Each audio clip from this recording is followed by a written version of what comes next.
नमस्कार दोस्तों, आज हम इस वीडियो में भारत के प्रधानमंत्री के बारे में जानेंगे। उनकी सैलरी, सुविधाएं, कार्य एवं शक्तियों के बारे में जानेंगे।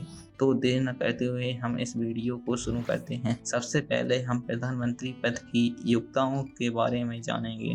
तो जो व्यक्ति प्रधानमंत्री पद के लिए आवेदन करता है तो उसका भारतीय नागरिक होना जरूरी है। इसके अलावा उसे लोकसभा या राज्यसभा का सदस्य होना भी अनिवार्य है। यदि कोई व्यक्ति लोकसभा या राज्यसभा दोनों में से कोई भी सदन का सदस्य नहीं है, तब भी उसे प्रधानमंत्री नियुक्त किया जा सकता है, लेकिन शर्त यह है कि उसे 6 माह के भीतर इन दोनों में से किसी भी एक सदन की सदस्यता प्राप्त करनी होगी। और इसके अलावा यदि व्यक्ति लोकसभा का सदस्य है तो उसकी उम्र 25 वर्ष और यदि राज्यसभा का सदस्य है तो उसकी वयस 30 वर्ष से अधिक होनी चाहिए। इसके अलावा अगर कोई व्यक्ति किसी सरकारी पद पर है तो उसे उस सरकारी पद से रिजाइन करना होगा, तभी उसे प्रधानमंत्री पद पर नियुक्त किया जा सकता है। अब हम प्रधानमंत्री पद की सैलरी के बारे में जानेंगे। तो अभी प्रधानमंत्री को करीब 2 लाख रुपए उनकी सैलरी है। इनमें से उन्हें 1,60,000 रुपए मिलते हैं जो कि उन्हें अकाउंट में मिलते हैं।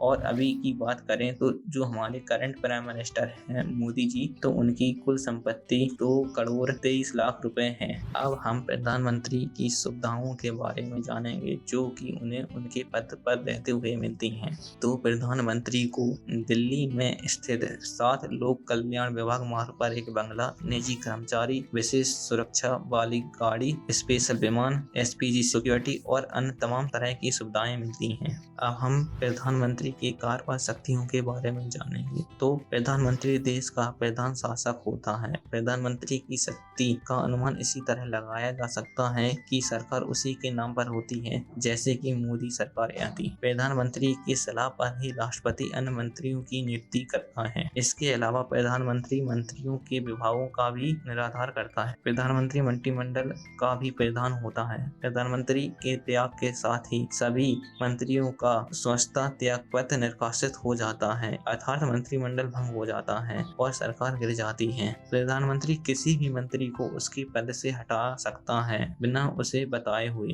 प्रधानमंत्री मंत्रिमंडल का अध्यक्ष होता है। प्रधानमंत्री मंत्रिमंडल और राष्ट्रपति के बीच में एक अहम कड़ी और कार्य करता है। इसके साथ ही प्रधानमंत्री राष्ट्रपति के सभी अधिकारों का प्रयोग करता है, अर्थात देश का वास्तविक शासक प्रधानमंत्री होता है, न कि राष्ट्रपति। प्रधानमंत्री किसी भी समय लोकसभा को भंग करने की अनुरोध राष्ट्रपति से कर सकता है। प्रधानमंत्री नीति आयोग का भी अध्यक्ष होता है। प्रधानमंत्री मंत्रिमंडल में शामिल किसी भी मंत्री के विभागों में हस्तक्षेप कर सकता है। वो सभी विभागों के विषय की वास्तविक जानकारी प्राप्त कर सकता है, क्योंकि शासन का प्रमुख प्रधानमंत्री ही होता है। प्रधानमंत्री की सलाह पर ही राष्ट्रपति राज्यों के राज्यपाल की नियुक्ति करते हैं और प्रधानमंत्री का कार्यकाल 5 साल का होता है। तो 5 साल बाद अगर वो दोबारा प्रधानमंत्री बनना चाहता है तो उसे 5 साल बाद फिर से लोकसभा की सदस्यता ग्रहण करनी होगी। यदि वो लोकसभा या बहुमत संसद में शामिल नहीं कर पाता है तो वह प्रधानमंत्री पद पर नहीं रह सकता है।